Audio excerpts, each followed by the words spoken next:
Hello and welcome to Cincinnati. I hope you are enjoying your time here. Raise your hand in the back if you can't hear me throughout the talk, and I'll speak louder, okay? So I am a doctor at Cincinnati Children's Hospital, and I work in the Turner Syndrome Center. I also see patients with diabetes and other endocrine issues like thyroid disease. And one of my special interests is diabetes and the risk in girls and women with Turner syndrome. So we're going to talk about that today. Okay. Oh, that's not going to work. This isn't working. It's not on. There we go. There we go. So our objectives today, we're going to talk about what is diabetes, how is diabetes diagnosed, what are the different types of diabetes, and what do we know about diabetes in women and girls with Turner syndrome. And then we'll have lots of time for questions at the end, so if questions come up as we go along, I think there's a place you can write them down in your notebook, and then we can take questions at the end. So first I want to talk about what is normal glucose metabolism, what is normally supposed to happen when you put any type of sugar in your body. So here we have Cookie Monster. He's eating a cookie. As soon as he starts to look at that cookie, his body starts making insulin from the pancreas. And the pancreas is an organ that sits sort of behind your liver, tucked in between your stomach and your gallbladder. So this right here is your pancreas, and it secretes insulin. So we'll be talking a lot about insulin today. So when you first start to look at food, your body starts to make insulin. And your body first releases the insulin that's already there. So it sort of has some cells that hold a lot of insulin, and as soon as you start eating, that insulin gets released. We call that a first phase response. And then as you continue eating and digesting that sugar that your body needs to make energy, your body makes more insulin to sort of keep up with the rest of that meal that you're taking in, and to sort of make insulin to keep your blood sugars normal at baseline. So what is diabetes? High levels of sugar in the blood due to lack of insulin effect. So that could be because you don't make insulin enough, or the insulin you make doesn't work well. And so we'll talk about the differences in that. So here is your cell that needs insulin and sugar to survive. And so the key is the insulin. And so you need the key to let the sugar into the cell. And the sugar going into the cell helps your cell have energy, which helps you run and walk, and your brain think and carry out daily functions. So you can imagine if you don't have the key, the sugar can't get in the cell and it hangs out in the blood. Or if you have the key, but if it's defective, again, your sugar can't get into the cell. So what are the symptoms that you get when you have diabetes? Whether you have type 1, type 2, or any of the other types of diabetes, the symptoms are pretty universal. You have increased thirst, so you drink a lot more, and that's because due to the high blood sugar in your blood, you're peeing out all of that extra sugar you have, and so you've increased urine output, so you get dehydrated, so you become more thirsty. Increased urination, as I talked about, that high sugar in your blood. Because you can't keep all of that in your blood, your kidneys filter some of that out. So again, you pee out that sugar, and that sugar pulls the water out. So you pee a lot more. And a lot of times, the big key is you'll start waking up at night to pee. When you haven't peed at night before, all of a sudden you're starting to pee at night, and not only are you peeing at night, when you get up to pee, you also drink because you're more thirsty. So those are sort of the hallmark signs that we listen to. Because some people are like, yeah, I drink more during the day, but I sleep through the night. That's probably not diabetes. Diabetes is you're drinking daytime and nighttime, getting up 1, 2, 3 times at night to urinate. You also have increased hunger, because I said that all that sugar can't get into the cell. So your cell is starving. It wants energy. So your body thinks it's hungry because your body thinks it's starving because it can't use all that sugar that's hanging out in your blood. So you're hungry more. But you also have weight loss. Again, you can't use that sugar that's hanging out in your blood, and you're peeing out all that sugar in your urine, so you actually lose weight because you can't use that sugar. You can't turn it into glycogen, which stores sugar in your liver. You can't use it in your muscle tissue, so you actually lose weight. A lot of times you get blurry vision, and that's because the extra sugar can actually change your lens in your eye, and so it alters and makes your vision blurry. And you also get headaches, and that's from the higher blood sugars. And fatigue, because you don't have energy, because all the energy is hanging out in your blood instead of going into the cells. So how is diabetes diagnosed? There's a couple of different ways, and it's sort of based on whether or not you have symptoms. So one of the first tests we use is called hemoglobin A1C. And this is an average of blood sugars over 3 months. So this may be something that you've heard of. A lot of times in young girls and women with Turner syndrome now, we're actually screening hemoglobin A1Cs once a year to look for diabetes. So what does that mean? A normal hemoglobin A1C is around 4.5 to 5.5. It's sort of the normal range where people without diabetes run. But then when you get to this 5.7, 6.5 area, it's borderline. You don't have diabetes, you have something called prediabetes, which means you're at risk to develop diabetes. A lot of times when you have prediabetes, your blood sugars aren't really high, but they're not completely normal. So fasting blood sugar should be less than 100. A lot of times when you have prediabetes, your fasting blood sugar might be 110, 120. And then your 2-hour post-meal blood sugar should be less than 140. When you have prediabetes, it might be 150, 160. And then frank diabetes is an A1C greater than 6.5. And typically, we only diagnose based on the A1C if you have symptoms. So if you come in, you're getting up at night to pee, you've lost 10 pounds, you got blurry vision and headaches, and your A1C is 6.8, then the likelihood is, yes, you have diabetes. The other way we can diagnose diabetes is with fasting blood sugars. Now, typically, you can't just do one fasting blood sugar and it's 120 and, oh, you have diabetes. You need multiple elevated fasting blood sugars, or if your fasting blood sugar is greater than 125, then that's more concerning for diabetes. So again, as I talked about before, the 100 to 125 is in this pre-diabetes range, which means you're at risk, but maybe there's some things we can do to try and decrease that risk. And then the gold standard test, which means sort of what everybody goes by, it's called the oral glucose tolerance test. So this is a test where you come in, you drink this yucky sugar-containing fluid, it's really sweet.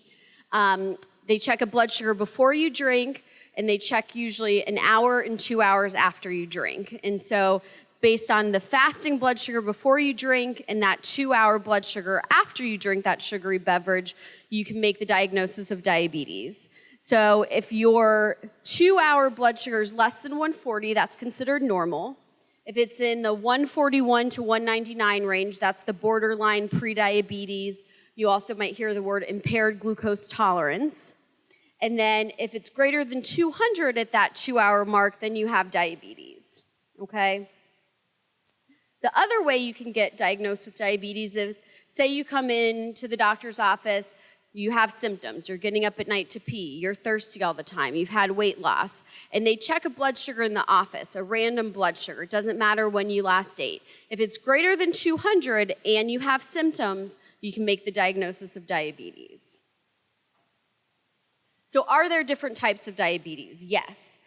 By and large, when you hear about diabetes in the news and you see all the commercials for drugs that are available, they're typically for type 2 diabetes. But there are other types. So type 1 diabetes, which we'll talk a little bit more in detail about, type 2 diabetes, which is the most common type, gestational diabetes, which is where you get diabetes when you're pregnant, and they usually test all women during pregnancy for this type of diabetes, around 25 to 28 weeks of gestation. If you do get gestational diabetes, it does increase your risk later on for type 2 diabetes. There's also something called monogenic diabetes, or MODY, and this is a type of diabetes that's caused by a single gene mutation in your DNA. And so it can be diagnosed in the infant, so you can see a newborn with diabetes. It's usually a monogenic type. So the genes that help you make insulin are defective and don't work right. And so they have very high blood sugars at birth. But there's more mild types that can be diagnosed in older individuals, anywhere from the newborn age up until 40 to 60 years of age. Steroid-induced diabetes is exactly what it is. When you take high doses of steroids, so for example, we see this a lot in the children's hospital in little kids who have cancer and are on high-dose steroids for cancer or bone marrow transplant, they will get high blood sugars and steroid-induced diabetes. And typically, when you take the steroids away, the diabetes goes away, but it's a very specific type of diabetes that you can see. And then cystic fibrosis-related diabetes. And again, this is sort of exactly how it sounds. Patients with cystic fibrosis who develop diabetes. So cystic fibrosis is a disease where you often have chronic lung disease because you can't break down your proteins well. So they get a lot of mucus and inflammation in their lungs, and they also can get it in their pancreas. So their pancreas doesn't make as much insulin as it should. Okay, so a little bit more about type 1 diabetes. So it's due to insulin deficiency from an autoimmune attack. So what does autoimmune mean? You might hear that a lot this weekend because girls with Turner syndrome and women with Turner syndrome are at risk for autoimmune disease. So whenever you get sick, strep throat, vomiting and diarrhea illness, your body makes something called antibodies. And those are proteins that your body makes to try and fight off those infections. And usually your body does a really good job and it fights off those infections and you get better. But sometimes those antibodies get confused, and instead of attacking the foreign sort of strep throat or virus, they attack your own tissue. So the most common thing you see is thyroid disease from antibodies attacking your thyroid gland. But it can also happen that your antibodies attack your pancreas, where you make insulin, and specifically the insulin-making cells in your pancreas. And that leads to type 1 diabetes. So this is usually diagnosed in children and young adults.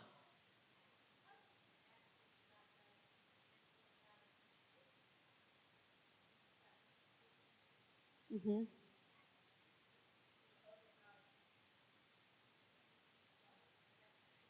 Yeah, so we don't know exactly why some kids get diabetes and some kids don't, specifically with type 1. There's a lot of evidence that there is what we call genetic predisposition. So there's something in your genetics, in your DNA, that puts you at increased risk compared to the kid next to you who didn't get diabetes.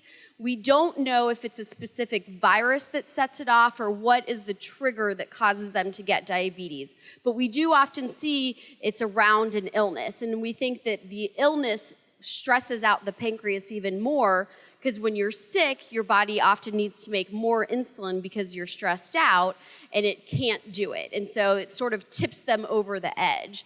Because typically, patients with type 1 diabetes, where the insulin-creating cells are being destroyed, they do okay until about 90% of their cells making insulin are killed off. So they could only have 15% of the cells that are working and not have very many symptoms, but when 5% more of those cells get killed off, and now they only have 10% of their cells working, then they start getting up at night to pee and urinating more, and the blood sugars start getting higher after they eat. And so it's sort of this slow onset, and a lot of times we'll see kids get sick, and that just tips them over the edge. The insulin-secreting cells can't keep up anymore. Sure. So type 1 diabetes can only be treated with insulin. You can't take any oral medications because your body doesn't make insulin at all. You're completely insulin deficient. So the only treatment is insulin. And right now, the only way to give that is through injections or through a pump that gives insulin continuously. And so it requires insulin treatment. And that's a little bit different from the other types of diabetes. And there is no cure right now. Everybody's working very hard. The American Diabetes Association, the JDRF, they're sort of two arms. One arm is working hard to make managing diabetes much easier, so making an insulin pump that not only delivers insulin, but also does it all by itself, so the user doesn't have to figure out how much to give. But then the other aspect of it is, how can we cure it? How can we get rid of it? How can we prevent it? And there's a lot of research going on in that aspect. But right now, when we have kids diagnosed, we tell them you can lead a normal, healthy life. You're just going to do it with your diabetes. You're going to have to check blood sugars and give insulin. But you'll be able to play sports and go to college and get married. But right now, there is no cure. So this, again, back to our picture of the cell that needs sugar and energy to function. You don't have any insulin. See, there's no keys here. So you have no insulin, so none of the sugar can get into the cell. And so what your body ends up doing is tries to make alternate forms of energy called ketones. And when the ketones build up in your blood, they're very acidic and they can make you very sick. So kids can often present with vomiting, sort of decreased mental status. They're a little bit confused. They're not quite their normal selves.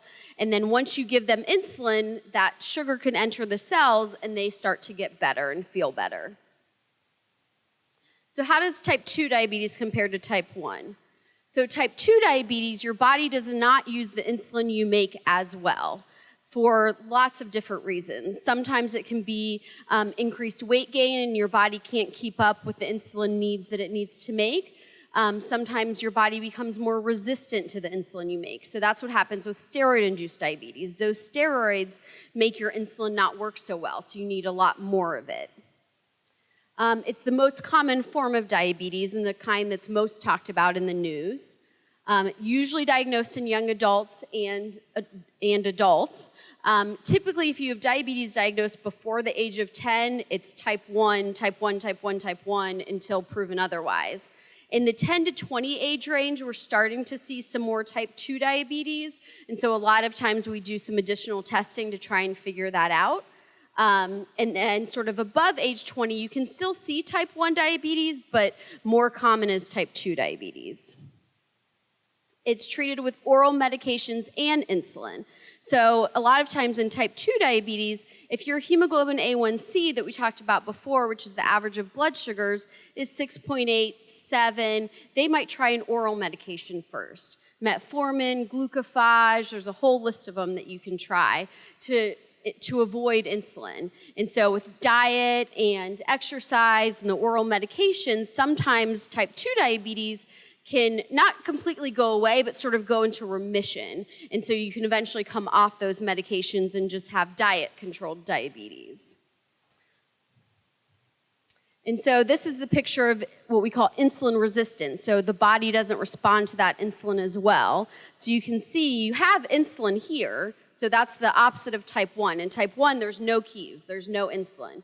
You have insulin, but it just doesn't work very well. So you can't unlock that cell to let the blood sugar in. So putting type 1 and type 2 side by side, because these are the two that girls with Turner syndrome are at most risk to have. Type 1 requires treatment with insulin, most commonly begins in childhood, is an autoimmune disease, and there's no cure for.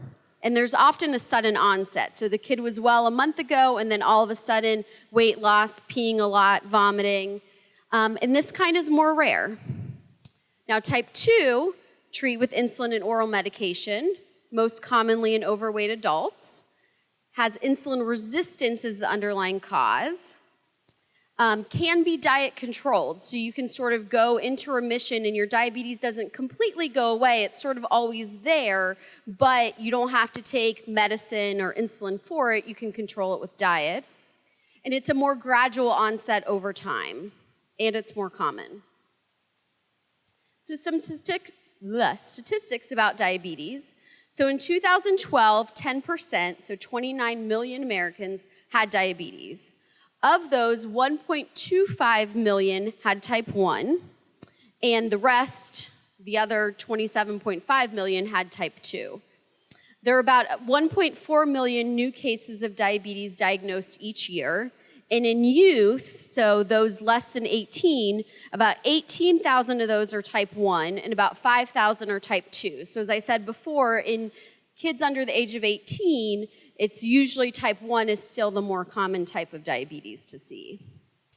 And currently, 208,000 Americans less than 20 have diabetes. And diabetes affects all races and ethnicities. It does affect some more than others.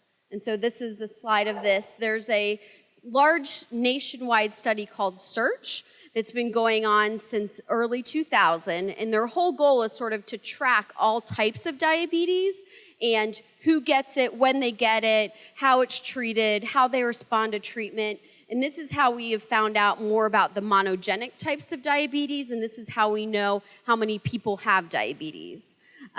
So American Indians and Alaskan Natives, so Eskimos, have a very high rate of diabetes, followed by non-Hispanic Blacks, Hispanics, Asian Americans, and then non-Hispanic whites. So complications of diabetes. So this gets down to why do we care? Why do we care about diabetes? Why is it such a big deal? Well, when you have high blood sugars, that extra sugar attaches to your blood cells. And those blood cells go all around your body and can affect your blood vessels. And so we call it microvascular, so the small vessels, like the vessels in the eyes and the vessels in the kidneys, and macrovascular, the big vessels, like the vessels around your heart. And it can cause issues. So complications of diabetes, low blood sugar, usually caused by insulin treatment. High blood pressure due to the effect on the vessels, dyslipidemia, so abnormal cholesterol, usually elevated bad cholesterol and triglycerides, and low good cholesterol. Cardiovascular disease, so increased risk of heart attacks, strokes, coronary artery disease, so buildup of cholesterol in the walls of the arteries in the heart. And blindness, so diabetes can affect your eyes and the small vessels in your eyes, and kidney disease. Now, the good news is if you control your diabetes, it has been shown that the risk of all these things becomes very low if you control your diabetes. What do I mean control your diabetes? Having a hemoglobin A1C less than 7 on treatment is controlled diabetes. And so then you decrease your risk of all of these issues. Now, why do I find it sort of important in Turner syndrome girls is that in young women and girls with Turner syndrome, you are already at risk for cardiovascular disease and heart disease because of the Turner syndrome. And we know you can have coarctation of the aorta, you can have dilation of the aorta, you can have high blood pressure. So you don't need diabetes added to all that, right? So we got to get the diabetes under control or try and prevent it so we decrease the overall morbidity and mortality. So we know that there's an increased risk of both type 1 and type 2 diabetes in Turner syndrome. And there was a study done in a bunch of adult women, actually there's a lot of studies done in adult women, that showed that 70% of adult women by the age of 40 have abnormal glucose tolerance or type 2 diabetes. And as I said before, this is important because having diabetes increases your cardiovascular risk.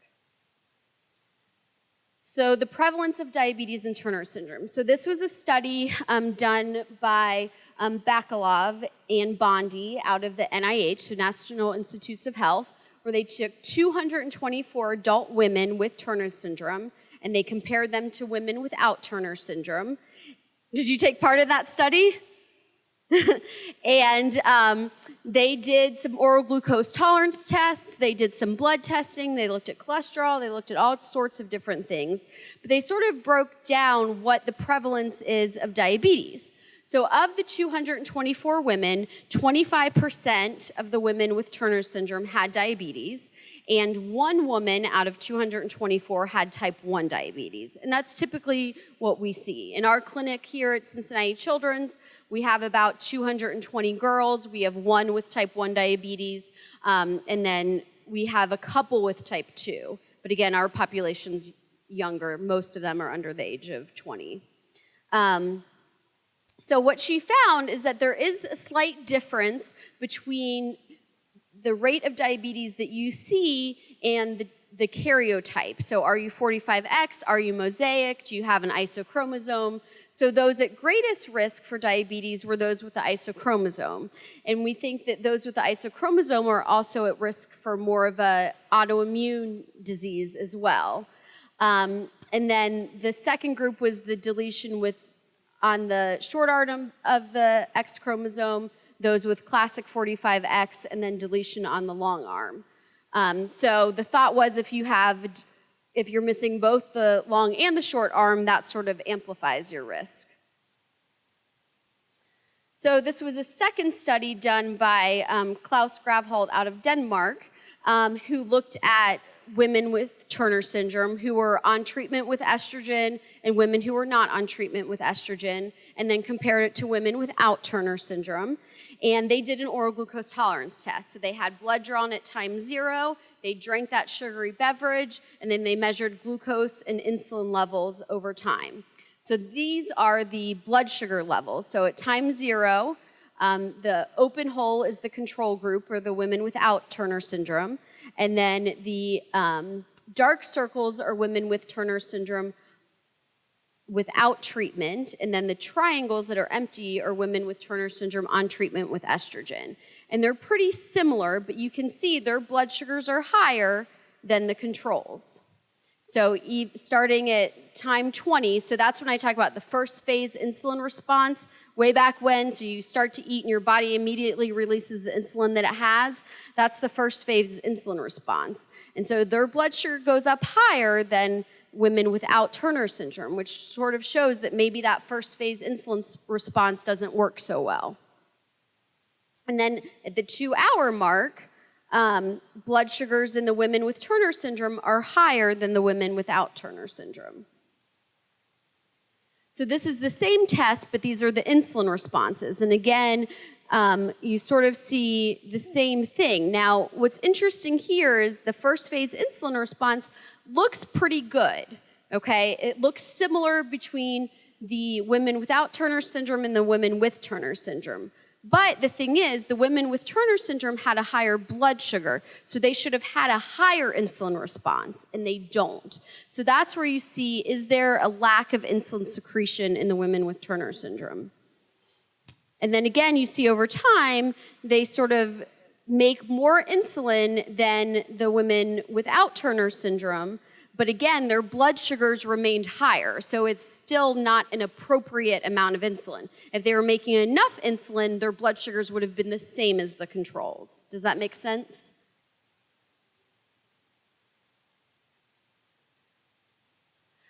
No. And there's been a couple studies in young girls on growth hormone, and I'll talk about that in a little bit, and how growth hormone affects. And there's been some studies on how estrogen affects glucose metabolism, but there's not a big consensus over what happens. More studies need to be done, is the short answer. So what are the abnormalities that we see? So we see higher blood sugars on the oral glucose tolerance test, and we see altered insulin secretion in action. So there's a few studies that have shown insulin resistance in women with Turner syndrome, so the insulin they make doesn't work as well. But there's more recent studies that show it's really impaired insulin secretion. And when you compare women of similar body mass index and similar body fat without Turner syndrome to women with Turner syndrome, they're similar in sort of their body composition and makeup, but in the women with Turner syndrome don't have any increased insulin resistance compared to the women without. So it's starting to become more a picture of insulin deficiency or abnormal insulin secretion. So this is another study. This was one of the more recent ones done, and this is a difficult graph, but basically what I want to show you is this graph is looking at how well you make insulin in response to how sensitive you are to it. And the lower you are on the graph means type 2 diabetes. So you can see that the women with Turner syndrome, which are the filled in circles, do not make appropriate insulin in response to how sensitive they are to it. So again, this supports the theory that there's a problem with insulin secretion. So what are the factors that affect risk of diabetes? So unfortunately, women with Turner syndrome have more fat mass and less muscle mass. It's just something that's part of the diagnosis and that we know, and so that puts you at risk, more risk for diabetes. Also, you may have cardiovascular problems that limit your ability to exercise, or musculoskeletal problems that limit your ability to exercise, and so then the decreased physical activity also leads to increased risk of diabetes. Now, what about the treatment? So you sort of brought that up earlier. So we know that when young girls are on growth hormone, there's been some small studies of like 17 to 20 girls. We like to have studies that have like 60 to 100 girls because that gives you more power to say we know there's an absolute difference versus we found this and it could be real or it could be just sort of chance. So they're smaller studies, but they're sort of what we have right now. But they showed that the insulin levels increase in girls when they're on growth hormone compared to girls who aren't on growth hormone. But when you stop the growth hormone treatment, the insulin levels sort of go back to normal. And that A1C that we talked about a lot actually stays normal throughout treatment with growth hormone in most girls. So that's good. But we don't know what the long-term effects are. So if you had 40 girls on growth hormone for 10 years, and then 40 girls not on growth hormone for 10 years, and then looked at them 30 years down the line to see if there's a difference in how they metabolize their glucose, that would be a fantastic study. But nobody's done it yet. And growth hormone has only been approved for Turner syndrome since around the 1980s. So we haven't been doing it for that long, which is also probably why the study hasn't been done yet. Now, what about estrogen? A lot of you guys are on estrogen replacement. We know estrogen is important for cognition. It's important for bone health. We also think it's important to maintain normal glucose metabolism. We actually think it's helpful. It improves fasting blood sugar levels and improves insulin levels. And it also improves fat mass and physical fitness. So estrogen we think is good and helps insulin work better. So in summary, we know that there's an increased risk of diabetes in girls and women with Turner syndrome. We know that maintaining a healthy weight and staying active is important to decrease your risk. And then as far as screening, the recommendations are to start around the age of 10. And this is sort of the proposal. I'm a part of the committee for the new guidelines that are coming out. So this is sort of the proposal. Right now, the current 2007 guidelines say in older girls, they don't really say 10, in older girls start screening fasting blood sugars. But what a lot of us are already doing is starting around age 10, we're screening fasting blood sugar and hemoglobin A1C. And so that's going to be our recommendation to the committee. So part of my interest, and this is a plug, is that I'm actually doing a research study right now at Cincinnati Children's Hospital looking at risk of diabetes in young girls with Turner syndrome. And so our hope is to look at girls across different therapies, so girls that are on growth hormone, girls that are on growth hormone and estrogen, and then girls on estrogen and progesterone, and compare those with similar age, similar body weight, similar sort of pubertal status girls without Turner syndrome, and see what their insulin secretion is, what are their blood sugars, what are their hemoglobin A1C levels, and can we show that there's a problem with insulin secretion even in young girls? And then what does that mean? Is it related to the X chromosome? Is insulin secretion directly somehow related to the X chromosome? And that's my theory and hypothesis. I just have to prove it now. So that's what we're doing at Cincinnati Children's right now. So now we have time for questions. Your hand went up first.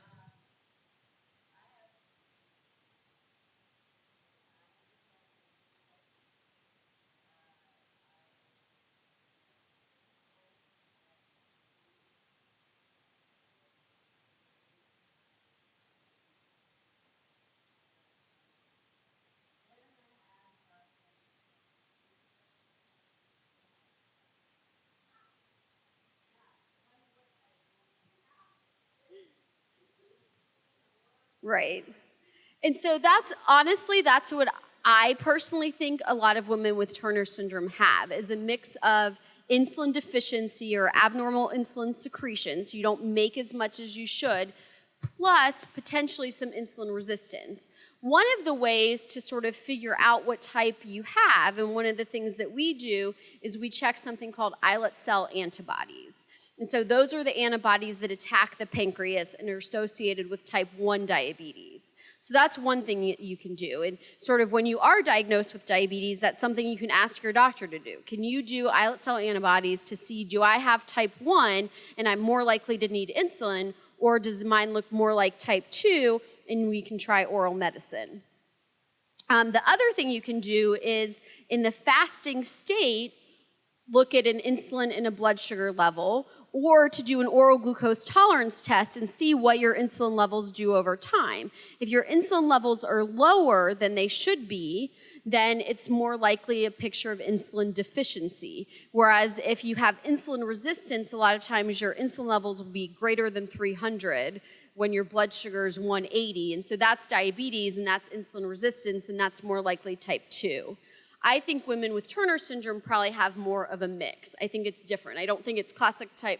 They could have classic type 1, but I don't think they have classic type 2 either, because when you take women with similar body mass index that don't have Turner syndrome and women that do have Turner syndrome, the women with Turner syndrome have more problems with their blood sugar. Okay, we'll start at this table.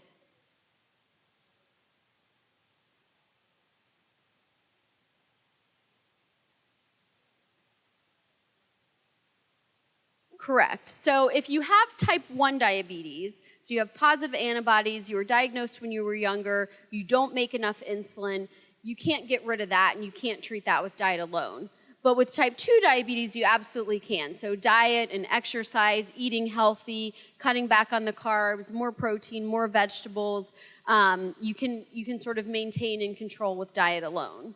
Sometimes you have to start out with insulin or pills, but as it gets under control and you're able to lose weight and get more active, then you can a lot of times come off those medicines and do diet alone.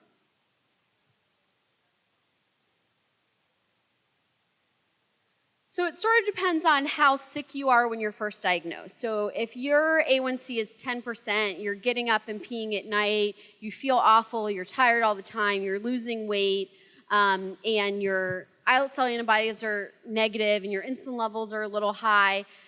With an A1C that high, we usually always start with insulin and an oral medication. But if your A1C is 7, you can try an oral medication first. So it's sort of how severe is your presentation. Yeah.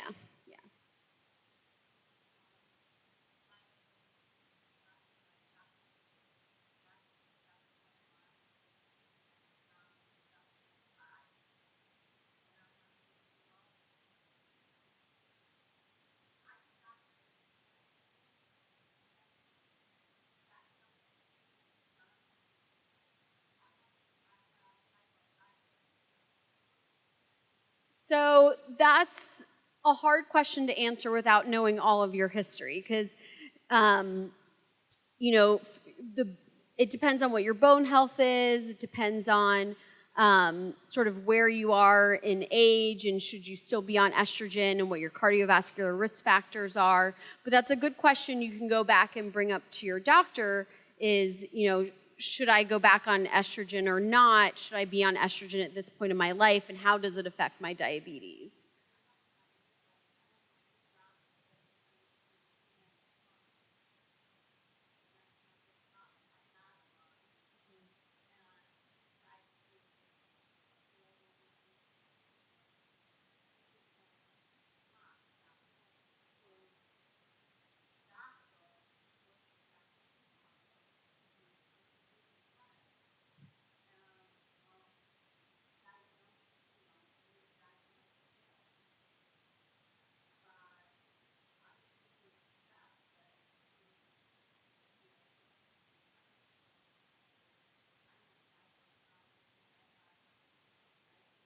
Mm-hmm. Mm-hmm. Yeah. And you can always ask. I mean, they can put you to a nurse practitioner, but you can say, no, I want to see a physician who understands. That's unfortunate. Yeah. So I think a lot of it depends on what as I said, what your other risk factors are. So if your bone health is good and you're at an age where, even women without Turner syndrome don't make a lot of estrogen, then you may not need the estrogen anymore.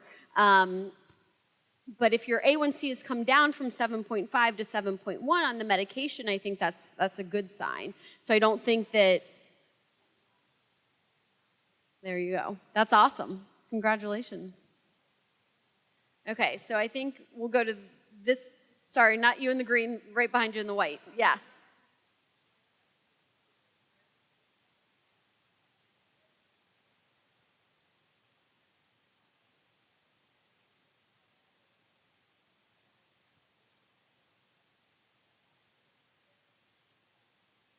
Yes. Yes, it is absolutely a sacrifice, and it's not easy by any means at all. A lot of times meeting with a dietitian can be helpful because the way I think about it is cut your plate in half. So half of your plate should be fruits and vegetables, and then a quarter of it carbs and a quarter of it protein. If you sort of stick to that general rule, you're probably going to be on a really good path. I'm not saying you can never have a brownie or a cookie or cake, but it should be something that's a special treat and maybe once a month, but not every day. Exactly.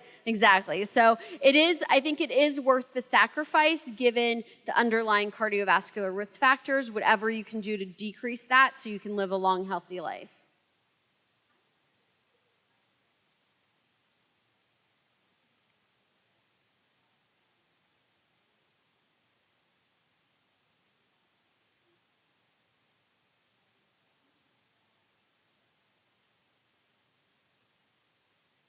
So it sort of depends. I mean, you may have type 1 diabetes.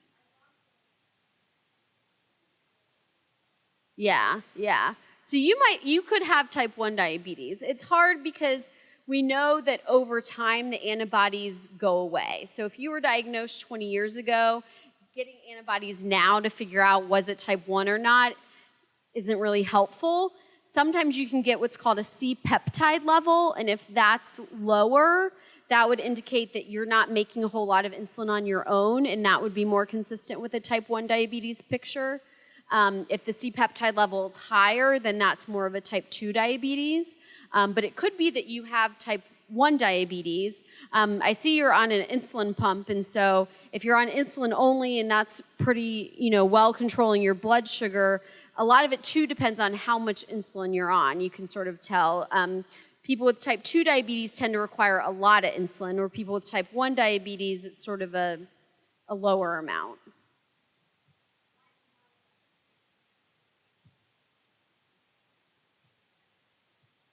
That's fantastic.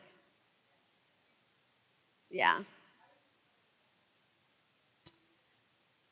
So a lot of times with type 2 diabetes, if you're started out on orals and you can't lose weight or you continue to gain weight, what happens over time is those cells that make insulin in your pancreas sort of burn out because they're working really, really hard to make enough insulin to keep your blood sugar normal, and over time it just can't do it anymore. And so it is sort of a natural progression to go from orals to insulin if you're not able to lose weight. But if you lost 70 pounds and it still got worse, that sort of tells me maybe it's more of an insulin deficiency type picture, especially since you're doing so well on insulin.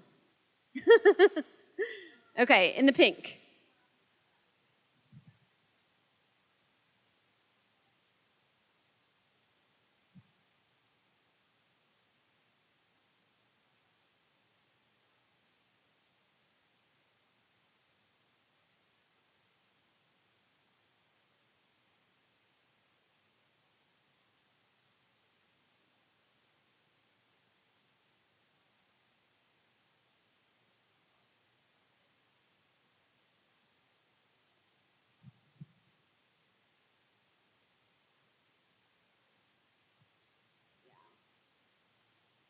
Yeah, so what I would recommend is actually asking them, how old is your daughter?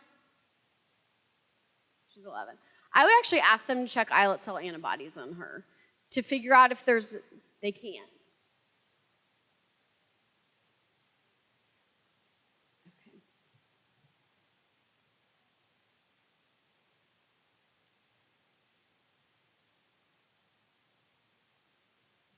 Okay, so that's a tricky situation. I think it's a hard question to answer. Typically, if she's 3 weeks off steroids, the steroids should be out of her system, and so you would think her blood sugar should be becoming more normal. Are you still seeing like blood sugars above 200?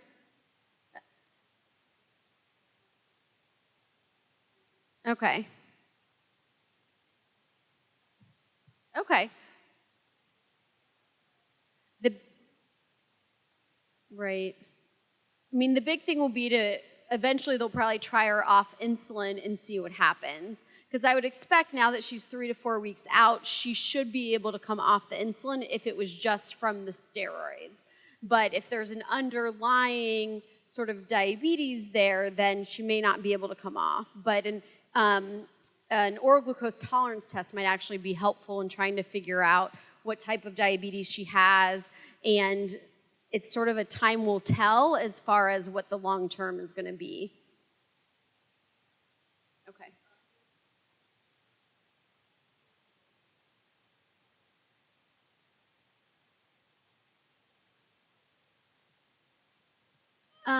Can I send it to somebody and then they can distribute it to all the attendees? Okay, perfect. In the blue jean jacket.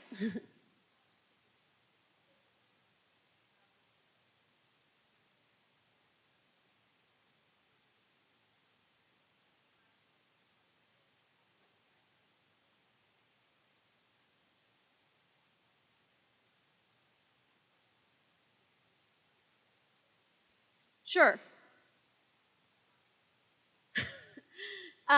So there's only one study that's really looked at that, and that was the NIH study. There definitely needs to be more studies, and so with my current research, the hope is if I can prove that there's a problem with insulin secretion in the younger girls, is to then go on and look at the X chromosome and where the insulin secretion genes are. The women that are at highest risk are those with an isochromosome X. And so we know that for sure. And then sort of the next group that's at increased risk are those with a deletion on the short arm, followed by those with classic 45X, followed by those with a deletion on the long arm. Now, there is a hypothesis that if you have both a deletion on the long arm and the short arm, so depending on your karyotype, if you are mosaic and have those two deletions, then that compounds your risk. But yeah, more needs to be done in that area. And there's not a lot of geneticists who do X chromosome research. But my hope is that since we have lots of international people here this weekend for our guideline conference, is to find somebody to collaborate with. So when I'm ready to take that next step, I'll be able to do that.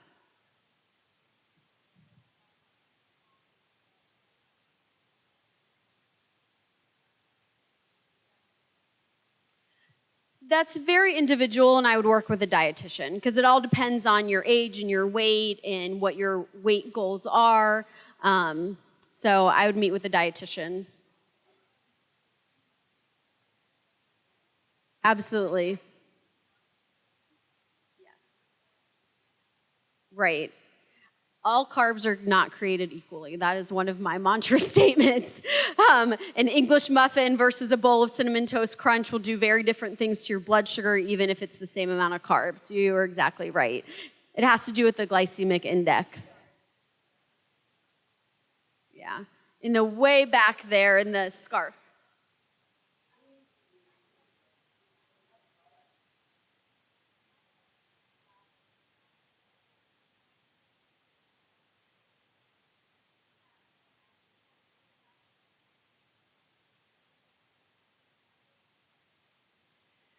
So we think that it does cause some mild insulin resistance, but we know that the girls are only on it for a temporary time period. We have, as I said, over 200 girls at Cincinnati Children's that we treat, and we've never seen somebody develop diabetes from the growth hormone. Our one patient that has type 1, when she was placed on growth hormone, we needed to increase her insulin. So we know that it does affect your insulin's ability to work and your need for insulin. But what we know in most girls with Turner syndrome is that, yes, it increases the amount of insulin you make, so you have some insulin resistance, but that goes away when you come off the growth hormone. And most girls do not develop diabetes from the growth hormone. But the bigger question that I have and that we don't know is what are the long-term effects from that? So 20 years down the line after you've had growth hormone, what does that do to your insulin resistance? And that study hasn't been done. Okay.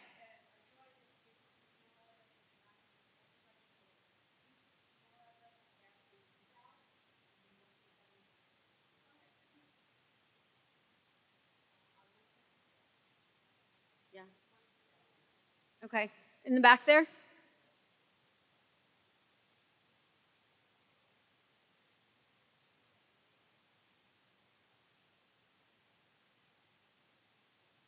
Yeah, so one of the studies in the adult women, they controlled for BMI. Now, BMI is not a perfect control because, as I said before, women with Turners have more fat mass than women without Turners. And so it's not a perfect control, but when they compared women with similar BMI, you would imagine that their level of insulin resistance would be similar, and that was the case. There was no increased insulin resistance in the women with Turner syndrome, but they had higher blood sugars and didn't make insulin as well. So that goes back to thinking that it's not just this classic type 2 diabetes picture, it's more of an insulin secretion issue.